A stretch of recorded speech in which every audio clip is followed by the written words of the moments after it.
Hi, welcome back everyone for another episode with Peter Ingle and Mihai Algiu, the series of Reigniting the Fragments of the Fourth Way.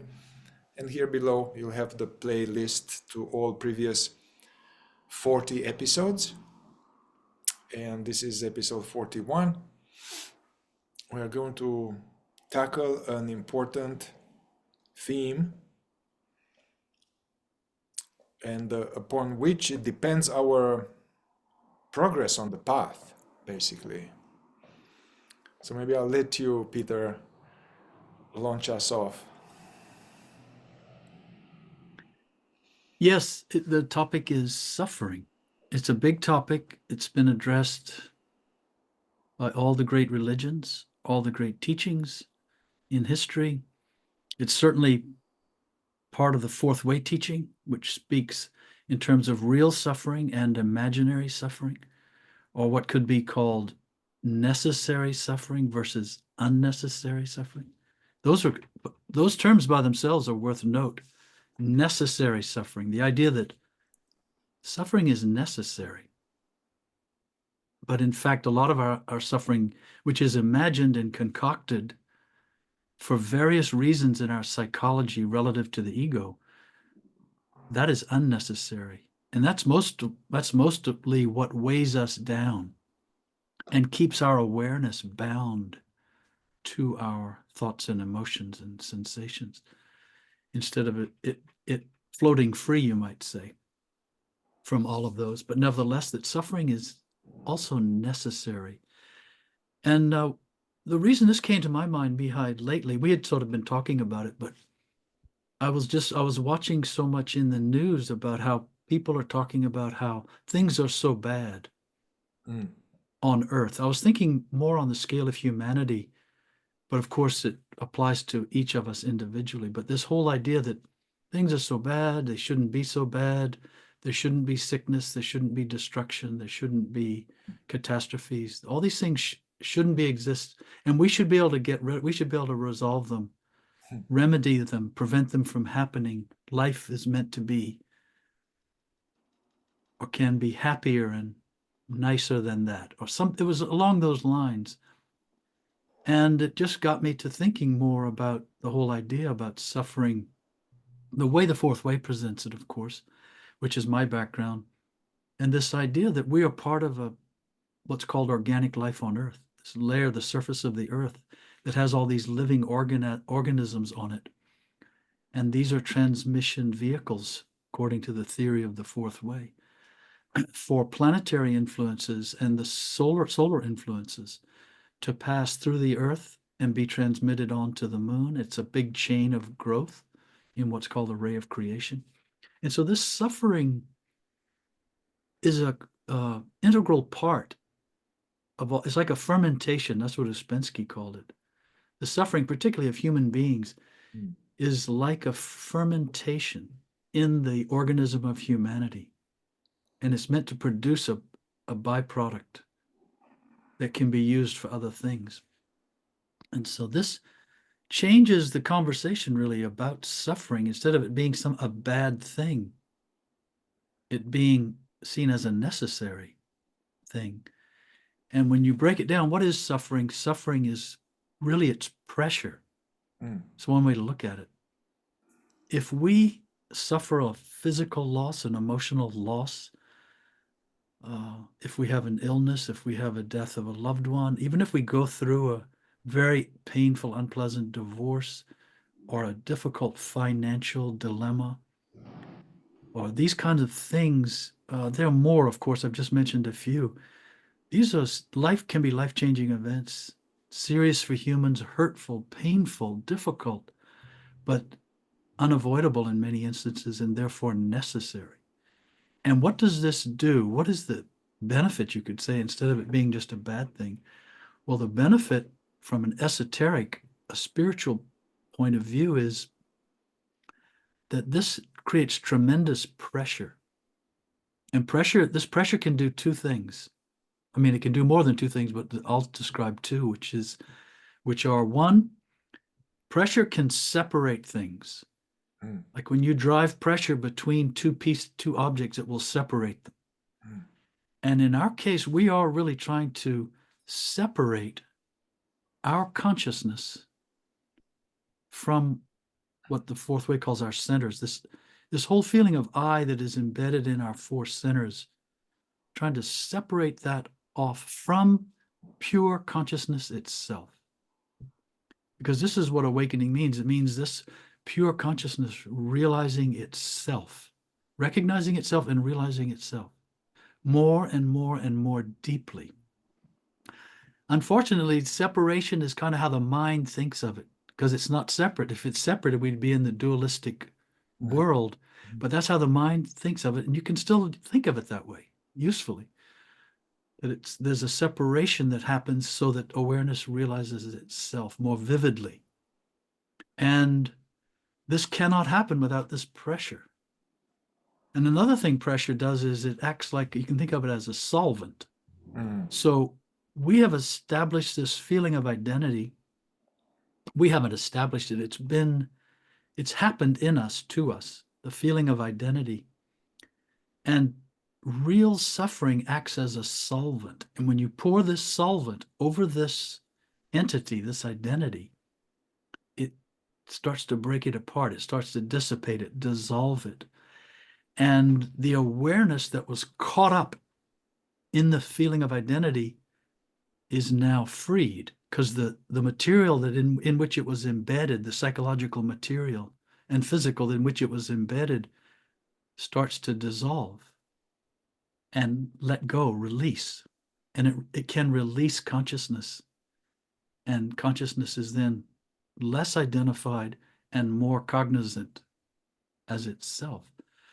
And this is why when people go through serious suffering, and of course, many people experience heavy, difficult suffering, but when it's gone through from in the right spirit, you could almost say, they come out of it purified. And sometimes they come out of it more conscious.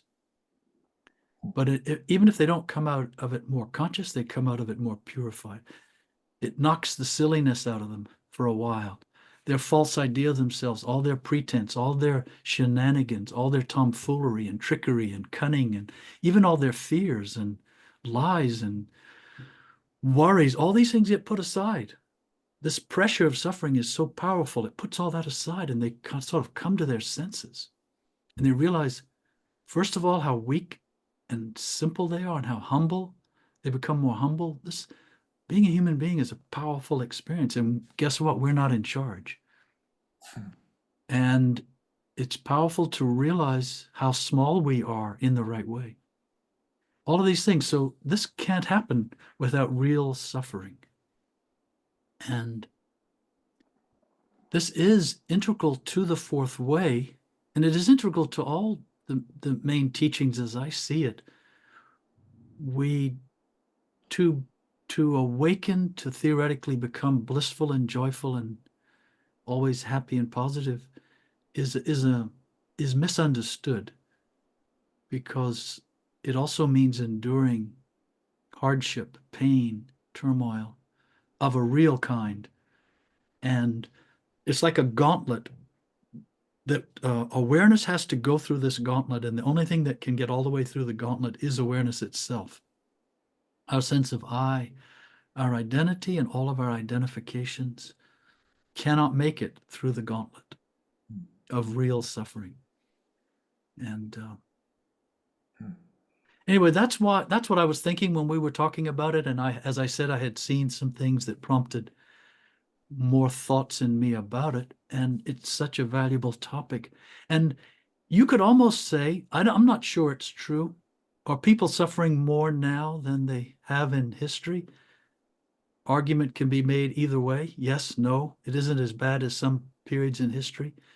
And yet there's something going on Earth, in humanity. There's a lot going on now, and it's putting a lot of pressure on people in different ways, economically, financially, environmentally, health-wise, the pandemic. All these things, it's put a lot of pressure on humanity.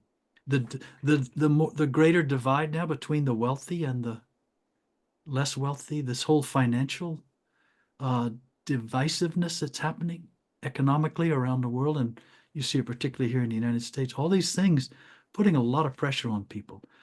And so that makes it all the more an important topic for us right now. How to go through this, how to understand what's happening without just wanting it to go away and thinking we can make it all just go away. What if instead of it, not, we can't make it go away? What if instead we can understand it's a gauntlet? And if by passing through this gauntlet, we can become more purified and awareness can become more untethered and more cognizant as itself.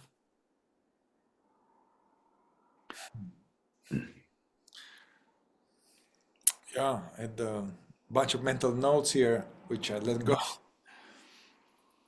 But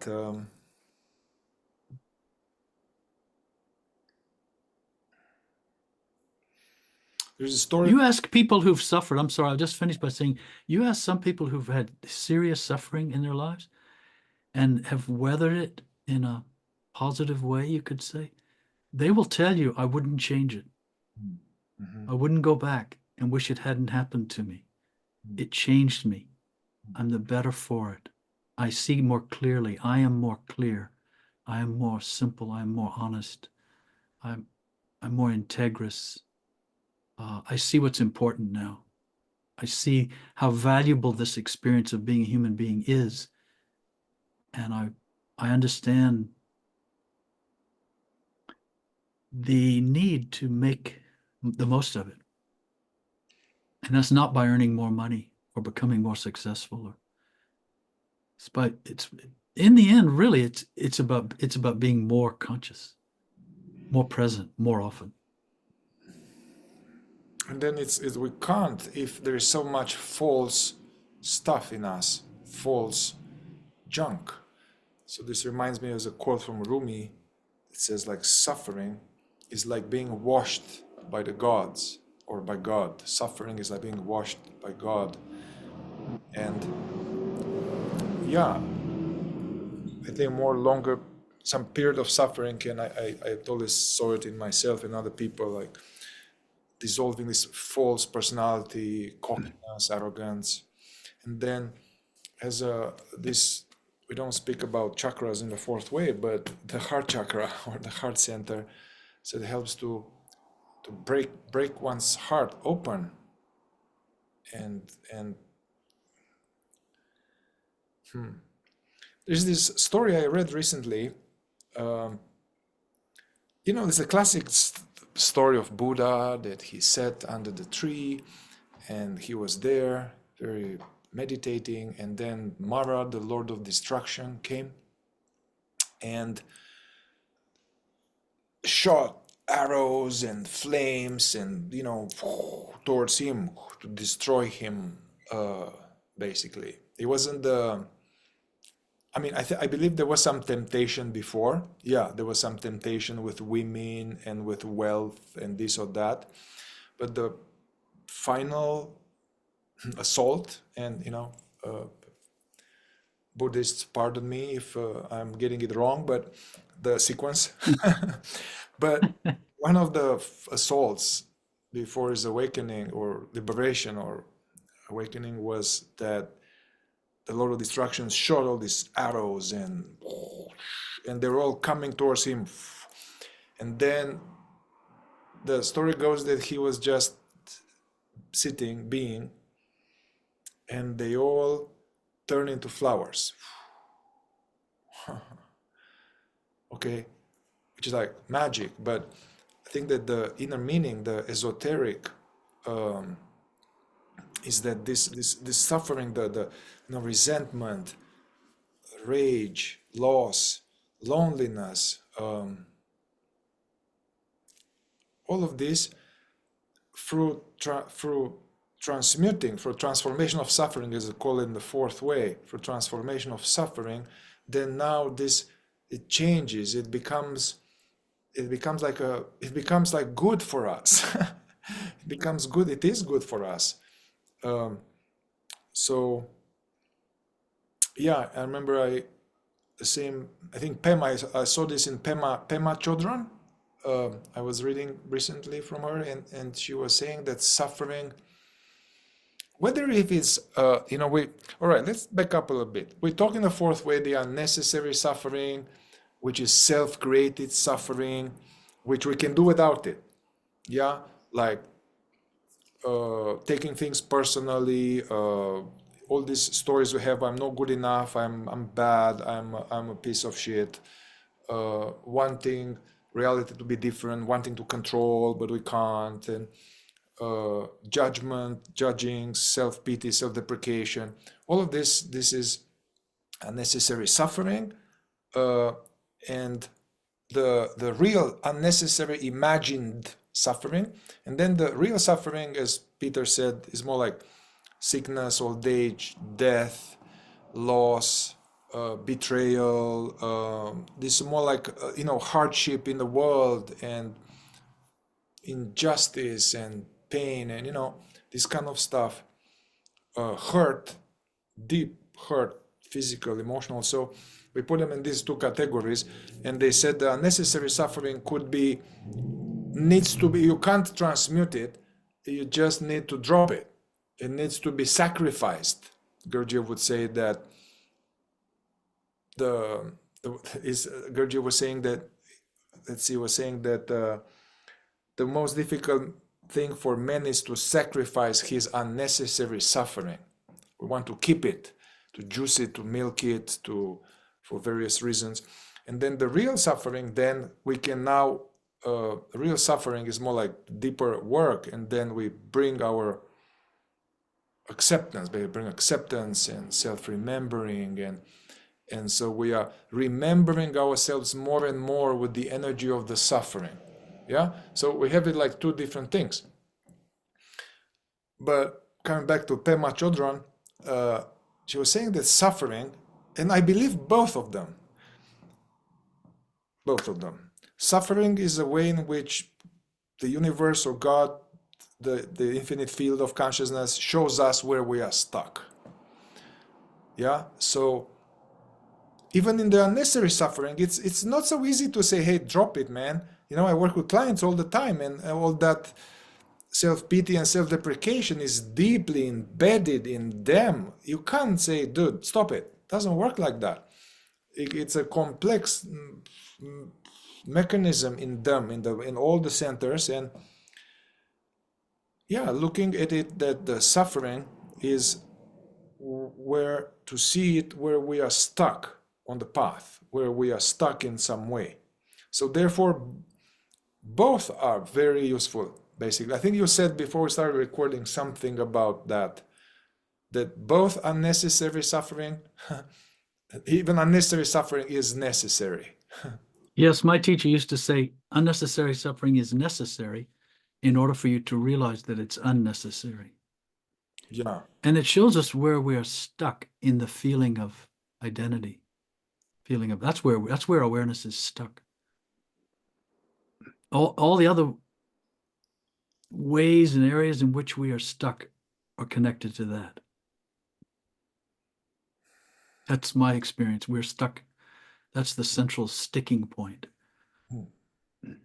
We are stuck in us as this person. Awareness is stuck in this. Yeah. And real suffering helps it get unstuck. It unsticks.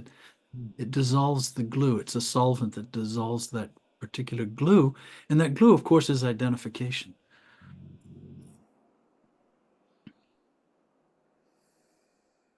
I was reading recently, this was also an inspiration for me around this subject. While I was thinking about it, I happened to be reading a book about sand. It's a fascinating book. It's called The World in a Grain. And of course, it comes from the famous quote, the famous poem by William Blake, to see the world in a grain of sand, and heaven in a wild flower, to hold eternity in the palm of your hand, and eternity in infinity in an hour. Or maybe it's the other way around, infinity, and I can't remember. But so he's writing a book about sand, and it's the history of sand and how much it's a part of human life on Earth and all of the construction we do with roads and glass and silicon, chips, plastics, all these things have sand in them. It's incredible. But anyway, here's the thing that inspired me was there are particular types of sand that are used for glass making. And they're not like the same sands, grains of sand that are used for building roads and making concrete. Mm. The sand that is used in making concrete, when all of those grains are melded together to form a solid bond to make like a road or a bridge or a building, each little grain of sand, you could say, maintains its individual integrity, and they're all simply bound together. But when these other grains of sand are used to make glass, what happens is they melt them all together at very high heat. And this is what suffering is. Suffering can also be seen as heat. We think of it as the friction that's produced by the heat, but it's this heat. But what happens with these particles or particulates of sand, when they're heated to high degree, now each of them loses its individual structure. Mm. And they now all, when they bond, they are one. Mm.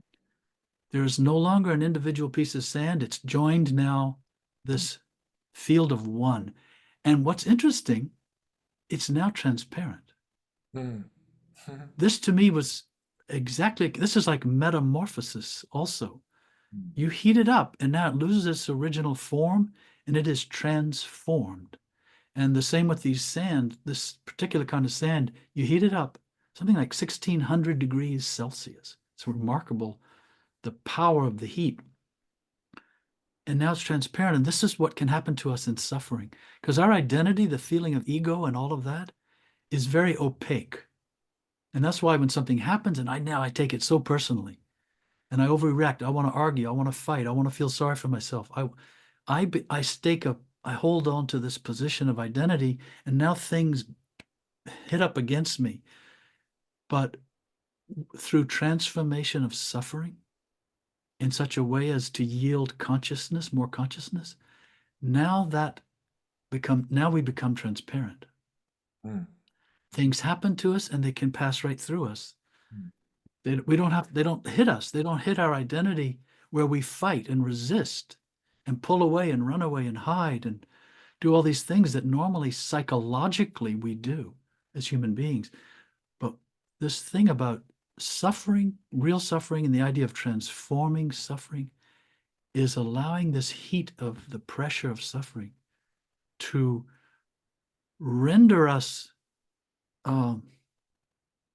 really to render us helpless in such a way that we begin to change form internally. Mm. And Yeah. then we become transparent. And it's also so beautiful. They each lose their individual and they become part of one. And this is the idea of consciousness in us cognizing itself in such a way that it realizes there's this enormous field of consciousness, awareness. What did David Hawkins call it? The The infinite field yeah. or something? He was talking about God. Someone asked him what is God. And he said, well, people have all these ideas about God and physical, they take it literally. He called it what was it? Infinite field. Yeah. Yes. So our consciousness joins the infinite field of consciousness and is no longer an individual thing. And yet it is anyway, you get the idea. Yeah, but it joins the infinite field that we were already in it. Yes. It just becomes aware that and also when Peter uses like, the identity and dissolving the identity, what he's talking about is about the imagined separate identity, the ego identity, because the real identity would be the infinite field of, right? Yes. It made me think too. Imagine if you took all the water on the earth. It's funny, we give it these different names. I remember reading something by Rilke, Rainer Maria Rilke, when he realized there's the Indian Ocean, the Pacific Ocean, the Atlantic, and you realize it's all the same water. Yeah. We just in the mind, breaks it apart into pieces, but it's all the same water. Suppose you took all that water and you poured all that water into jars, and each jar is a different shape, a different color. Some are glass jars, some are metal jars, some are clay jars.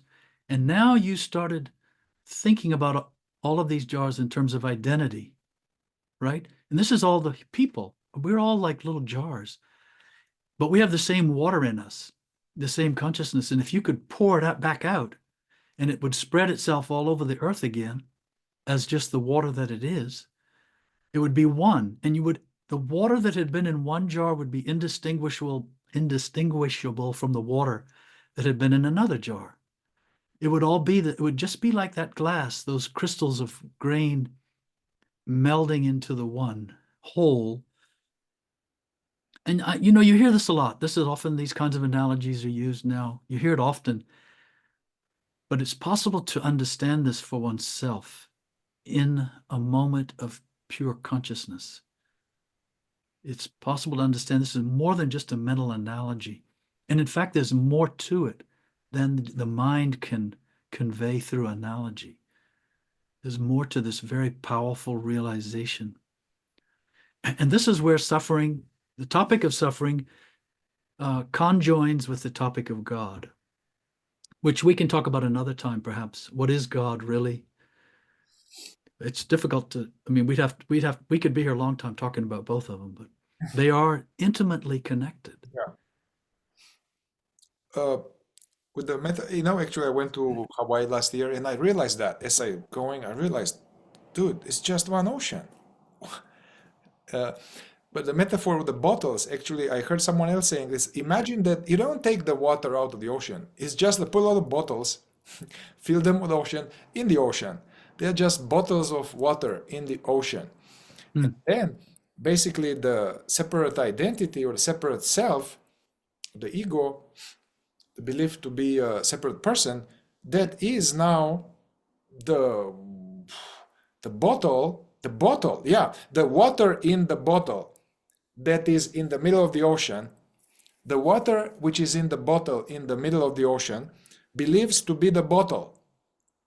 Yeah. So yeah, that's actually one of my teachers, Francis Lucille, would say that at the very core of suffering, basically, where the buck stops, whereas the very end, the core of suffering is that the water in the bottle believes to be the bottle, rather than realize, and the realization, basically truth realization is the water in the bottle realizes that it is not separate from the ocean. Mhm. And actually, from one angle, the bottle itself, it's some kind of water particle. The body, the mind, the feelings, the sensation, the I hate you, I don't like this, all of these objects that at some point we need to witness and not get identified, those too are made of the same thing.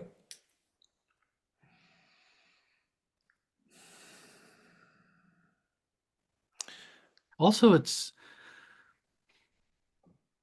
Yeah. it seems to me, it's a perception that I've had many times, is that consciousness has to be contained. The water has to be put into the bottle in order to realize itself. It's almost as though you have to package it in a small enough quantity that it can realize itself.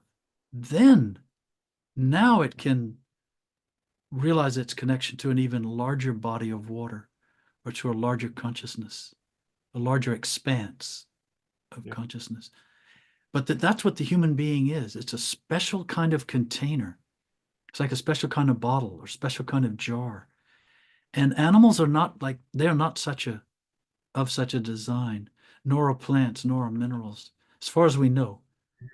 That the human being is especially designed, which is remarkable when you think about it, to make this potential realizable, for consciousness to realize itself inside the bottle, inside the container, inside the temple, as the religions have often put it.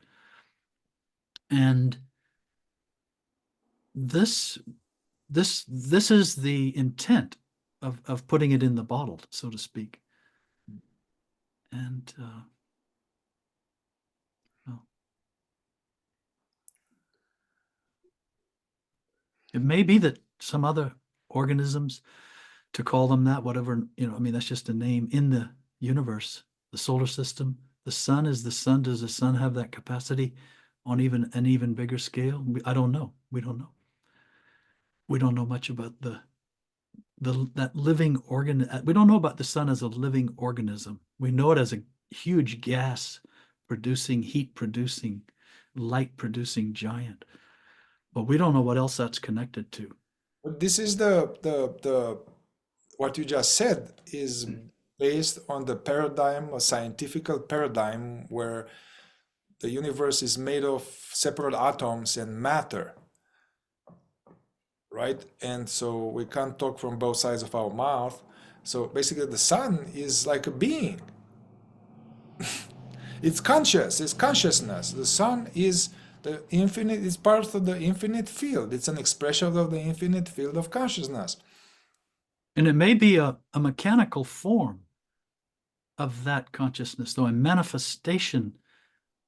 As you said, everything comes from that. The bottles are also coming from the same thing as the water, but that we don't know. I don't know, maybe, Yeah, it's but good to that be grateful. I know we don't know. But what we do know is this awareness can know itself in us. It's funny to say in us. It can know itself, and inside this container, inside this temple.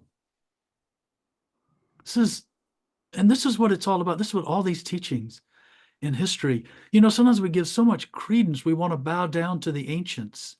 We revere Christ and Lao Tzu and Ramana Maharshi, and the list goes on. And we think, oh, they're so great.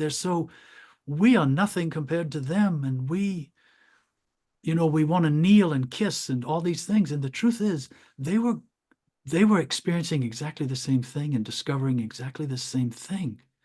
And they came to understand it at such a deep level.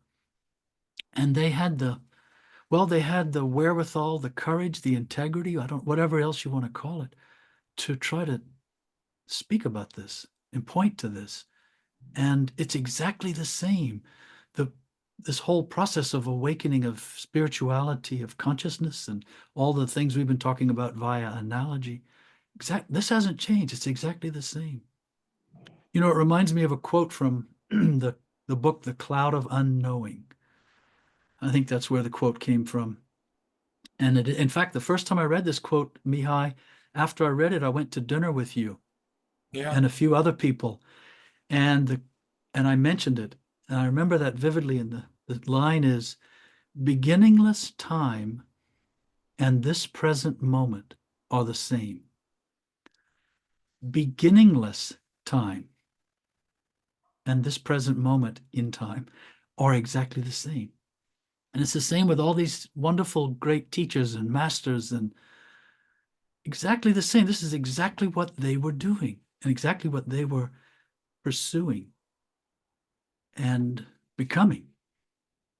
It's exactly the same. And we want to say that Sanskrit has all this value and all these Indian terms, and they're just labels. It's exactly the same. And by the way, of course, suffering is exactly the same. And what suffering can yield is exactly the same. And it's not that it's yielding it now at a different time, it's yielding it now. It's always now. Beginningless time Yeah. and the present moment, this present moment, are the same.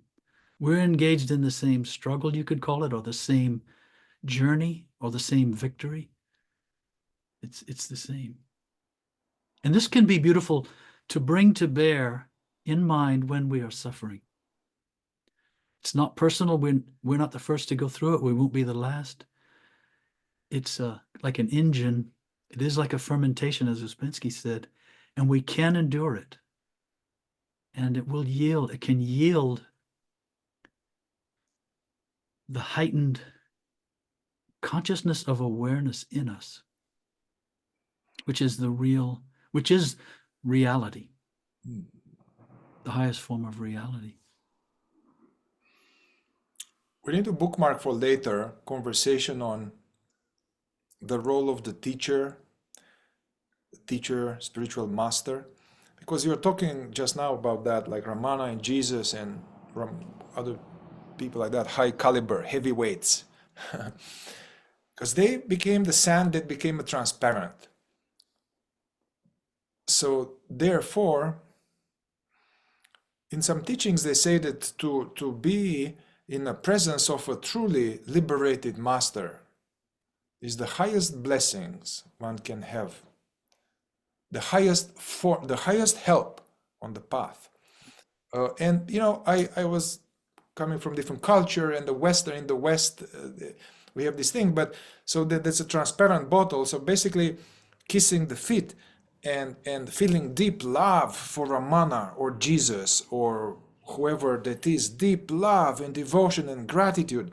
That is very good to have, because they are, and that's a cleansing of my own arrogance and of my own, I do it me, just me doing my own thing. And it's a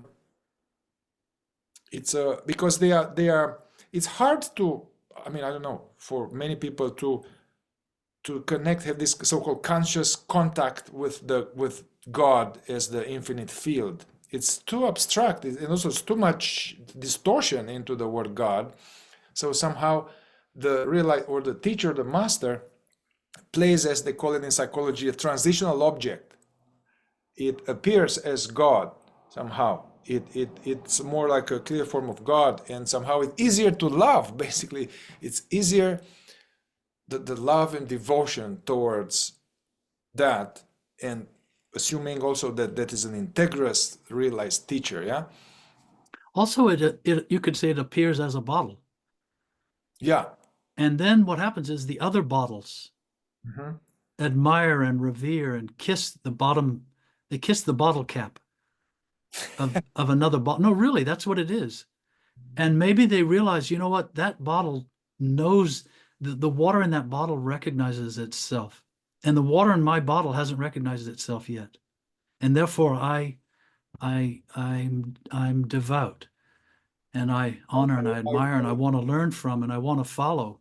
But when the water in the other bottle realizes itself, it understands that the other bottle, called the guru or the teacher, is not the thing itself.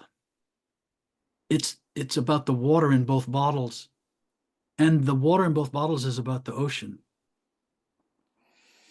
And that's where the reverie, not the reverie, actually that's where the reverie begins. The revering ends, because now you see that to praise a bottle is just, there's something else here now going on.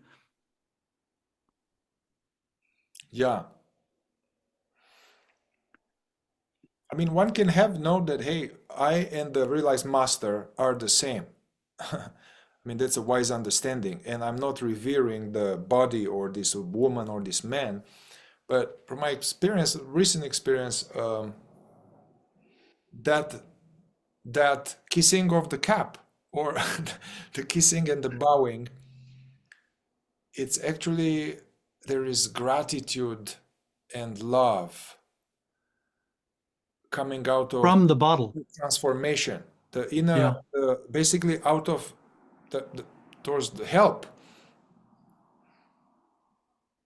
Anyway, but let's come back on topic here with. No, but it's worth touching on this a minute, because you see, the one bottle having a deep appreciation for the other bottle, that's very valuable and rich and wonderful. Our mind doesn't understand what it means for the water in both bottles to, quote unquote, love one another, because they are now one. And that's what I meant when I said, by accident, I said it reverie, but that's actually it. The reverie, the celebration of this recognition of one. And now that surpasses human emotion. That's no longer human emotion. That's no longer what we call human love or human devotion or human respect, admiration, trust, none of that. It's now something even more pure, more rarefied than that, and deeper.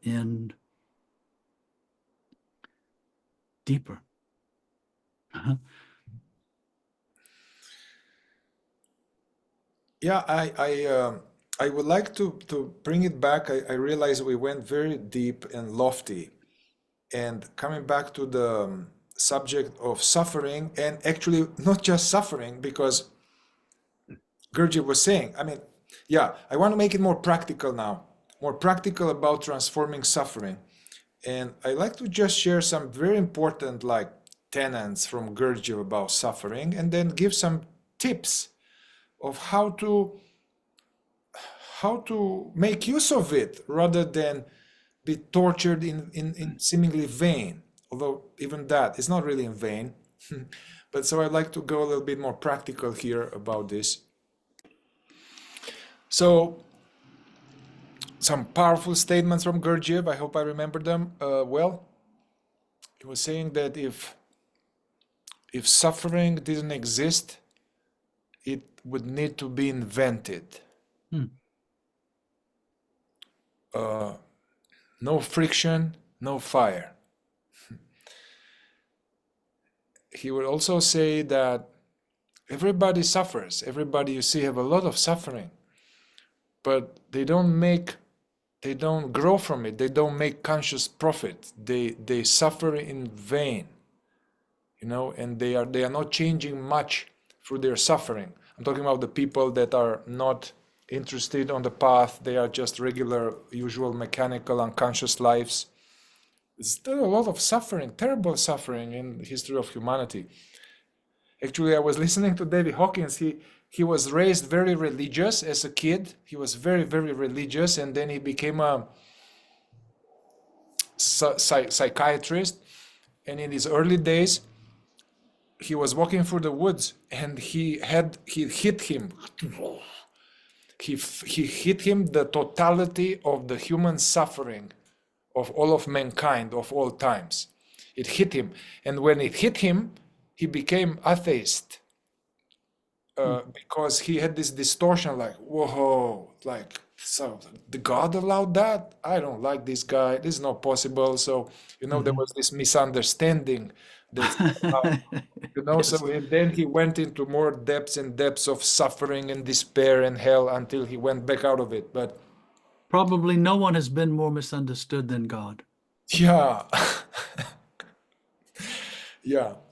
So Gurdjieff was saying that basically the moment you suffer, remember yourself and do the work. Yeah, do the work, apply the work. So I would say this, with unnecessary suffering, this kind of, you don't love me, nobody loves me, I'm not lovable, this all that distortions. So this more like, that's what we deal with at the beginning. At the beginning on the path, you come to a group, come working with me.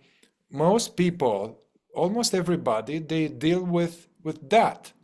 So the essential ingredient to diminish that is to become more conscious. Basically, one needs to be more aware and be less identified with these voices, and gradually see that this voice that says all this stuff in my head is not true. It's just not true. One needs to be more aware to see it rather than it being me. You know, so just witnessing and some kind of through the seeing and, you know, psychologically speaking, through some processing of where it comes from, one sees the distortion of a child. A child consciousness believes some lies for what happened there. So this can diminish like that a lot through being more aware, more self-observation, less identify with the mind. But as we go a little bit deeper, when we have heartache, hurt, sadness, loss, anyway, all the other emotions, the key ingredient and the primary obstacle is that we resist it. That's very important. We resist it. We don't want it. I don't want to feel this. I don't want, and then we try to escape it. We escape it with all kind of activities, substances, and pursuits. We avoid it, or we embroider it. Basically, even the embroidery is an avoidance of the actual bodily, energetic, feeling state. We escape it by going into the mind. The pain body goes in the mind, it keeps churning. So the essential ingredient is to become more awake the moment there is suffering, to gradually have something on the dashboard like, wake up, man, wake up, be present now. And instead of being taken by the nose, to be more aware and start to be present to it, and to train oneself, which is very easy to say and hard to do, to not resist it and to let go trying to change it, to manipulate it, to justify it, to soothe it, it's a lot of psychological and even spiritual techniques are about avoiding suffering, are about trying to feel good and happy on top of ignorance and suffering. So that's very important to practice this, quieting the mind if possible, get more present and notice it. And as Francis would say, to welcome it, welcome the energy, the feeling. So in this way, it's like surfing it, witnessing it, allowing it. It's not going to make it go right away. You just need to get better, basically better at housing it. Our capacity to feel is very skinny for everybody I work with, everybody I know, unless they are deep on a spiritual path. It's like, I don't want this. So for various type of work, to be a big house where these visitors, as the Rumi would say, they are allowed, and we don't shut the door in the front of these unpleasant emotions. And this idea of this suffering, this unpleasantness, actually, it is my child. It is my child coming from the woods that wants my awareness, my kindness, my loving acceptance, to accept it. Yeah. And ultimately this suffering, whether it's unnecessary or real, or it is actually God coming to us, basically, or the infinite field. It's a blessing, basically. That this is where hey, you need to look here, man. You need to look here. This is what blocks you. You need to look at it. And all humanity just doesn't want to look at it, and pointing fingers and trying to escape it and feel good. And the reason, one of the words that came to me, you said, let's be practical, let's give tips. It's the word yield. And there are two ways you can yield to suffering. One is you, as Mihai is saying, to stop resisting and let it come into you, and let it pass all the way through you. And this is a painful process because it involves the purification we were talking about earlier. To let it come into you, and just say, okay, come into me, pass all the way through me. I'm going to yield. Now, of course, we're talking about serious suffering here. We're not talking about a bully who comes and that. We're talking about heavier suffering. Anyways, the other way to yield is to yield yourself to the suffering and say, I'm now going to let myself pass all the way through you. I yield myself. This is the idea of giving oneself to God. That's what that means, really. I'm going to yield. I'm going to now give myself over, and I'm going to pass through this force, this pressure, this heat of suffering, because I know it will bring purification, and I know it has the possibility to bring transformation, the transformation of consciousness. And so this is sort of the two doors to let it come into us, or to go into that door and give ourselves to what happens on the other side of that door. But interestingly enough, Christ said something interesting, or he's quoted in the Bible, or whoever wrote this said, my yoke is easy and my burden is light. Now, that can be interpreted different ways about the light. The burden is actually more consciousness, and that's not easy. That is a burden. My burden is light. On the other hand, it can mean my burden is easy. My burden is light. It's not much weight. Yeah. So you can think of it different ways. But what's interesting is when you get down to it, real suffering is an easier yoke to bear than unnecessary suffering. The ego is not an easy master, but suffering is. Suffering is actually an easy master if we yield to it. But the ego is not a good master, and it will forever trick us. And it's taking the low road each time to respond to difficulty with the ego. It's taking the low road, whereas what we're talking about is taking the high road. And what will often happen to people, or not often, but well, often, real suffering will come, and instead of the yielding that I was talking about, I can speak for myself too, we will respond from the ego. And we will take it personally. We'll feel sorry for ourselves. We'll blame. We'll hold on to it. We'll criticize. How are you doing? Well, I'm glad you asked. Not so good, my friend. Let me tell you.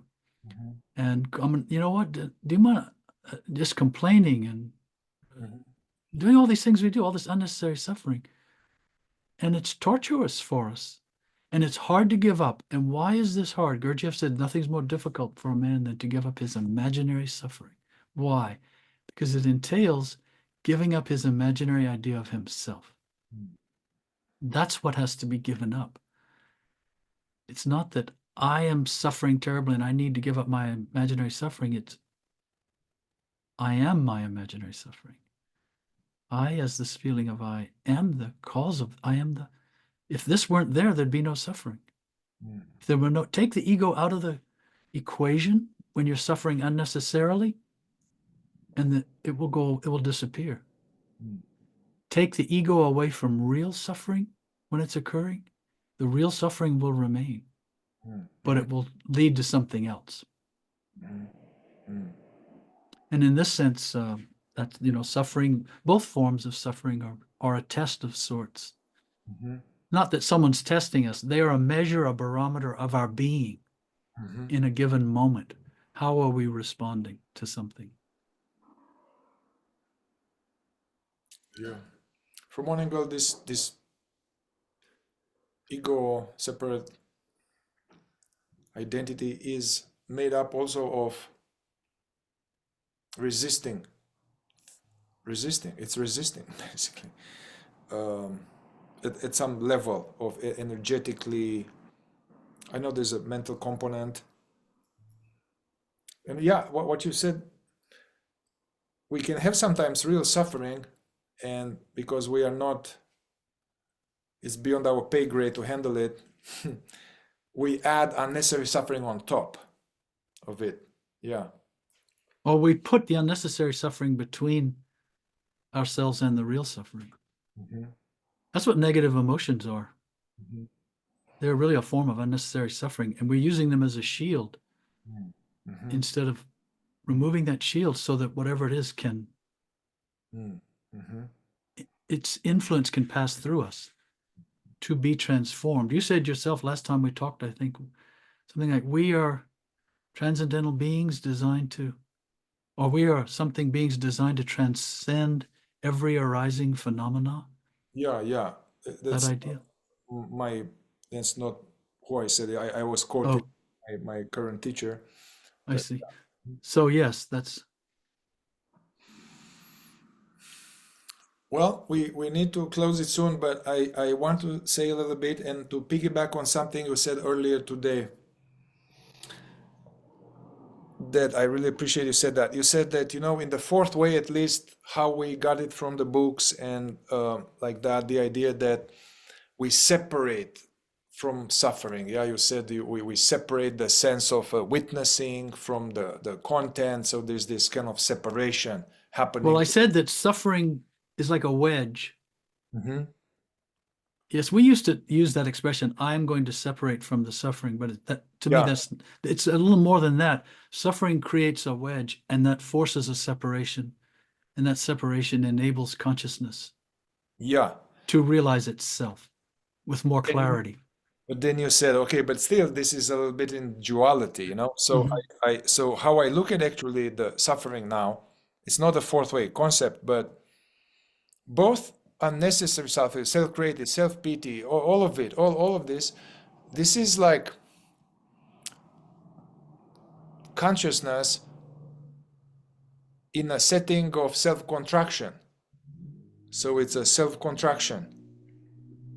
And is in yeah, so basically the transformation of suffering and the work, the whole awakening work, basically everything is for this self-contraction to gradually release itself. And as more it releases, then it starts to see the truth of what's happening, and it starts to have more joy and more peace and more love. And yeah, so it's still consciousness, still God in the form of self-contraction. And that is why, we'll go back to the strivings of Ashyata Shemash, where he talks about it's our responsibility or to alleviate the suffering of our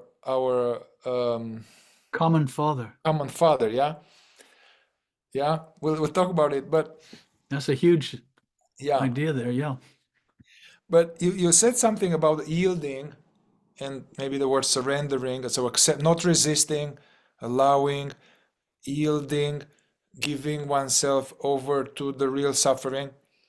But this is just if one is really conscious and one doesn't embroider it. It doesn't mean to give oneself over to juicing all kind of dark eyes in the head, dark thoughts. It's not that. Yeah. So one's head has to be much more clear and yeah. Mhm. But I would like to maybe finish. There's this quote that it's from the book Dune. I don't know if you know it, but Oh, I just want to say, though, about what you just said before you quote that yeah. when all this stuff is going on in our head, uh, we can treat it. It can be like a big dark cloud. It's in us and we're wrestling with it, and it's not easy and it's unpleasant. It can be, all of that can be kind of shrunk down and just swallowed. I'm talking about internally, spiritual, in a spiritual sense or psychological sense. We can learn how to just swallow it. Now, we may have to keep swallowing it a few times. It's like eating a meal. We have to take many bites to get that whole meal down. But to do that, we have to see that it is not that which is seeing it. If we believe we are those eyes, we are that cloud, that storm in us, we can't, nothing can really happen. So I just want to encourage anyone who's listening. You do have within you, you may not even know it, you have within yourself the capacity to swallow all of your imaginary suffering, even all of your suffering from the past that you've carried with you. You can swallow it, and you can transform it in the silence of your being. It is, yes, I just want to say that to encourage. Never be afraid of anything you encounter in yourself. It is illusion, really, almost challenging awareness. And awareness can become so, I don't want to say so securely transparent, so securely transparent that anything will pass through it. Yes, never be afraid of anything you encounter in yourself, and realize you are seeing it. That's the simple part. You realize you can see all this. That's where the power lies. The power of now, the power of presence. That's where it lies. Thank you.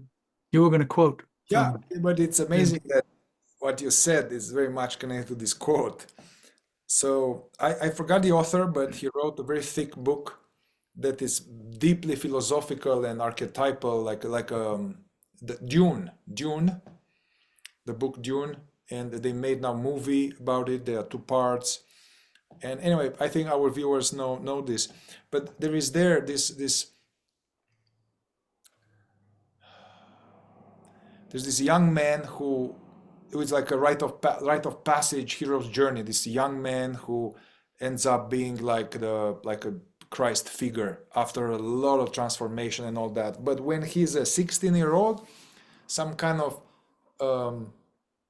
his mother was also like a priestess, and then the teacher of his mother comes to the boy and presents him with a box, like a box, and forces him. I mean, it was an initiation basically to, you need to put your hand in this box. What's in this box? It's the worst pain that you can ever imagine. So he knew that this initiation was about to come, and then his mother was training him for that with this like a mantra, and the mantra was made of two parts. I only have one part, but it's something like, I shall not fear. The fear is a mind killer. I shall not fear. And then he says this, I will face my fear. I will permit it to pass over me and through me. And when it has gone past, I will turn the inner eye to see its path. Where the fear has gone, there will be nothing. Only I will remain. That's interesting. It's beautiful. It reminds me, of course, of the what is it? Though I walk through the valley of the shadow of night, I shall fear no evil. The It's song. exactly the same. That, yes, that's what that's saying. And it's what Walt Whitman said that I've quoted before. All below duly traveled, and still I mount and mount. Rise after rise, bow the shadows behind me, or bow the something. What is it? Rise after rise, bow. Basically, rise after rise, bow the illusions behind me, beneath me. Yes, and this is what suffering can. Yes, these are all kind of expressions of the transformation of suffering, and that it's consciousness that transforms the suffering and transcends it.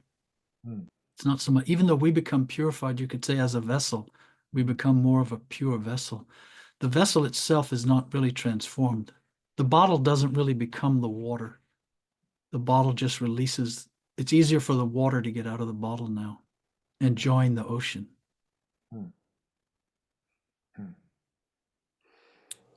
Thank you, Peter, and everybody listening. So if you have questions on this or follow-up questions on this topic or any of the previous topics, fourth way, non-duality, awakening, feel free to leave comments here, and may it benefit us all. Thank you, Mihai. Always a pleasure. Thank you.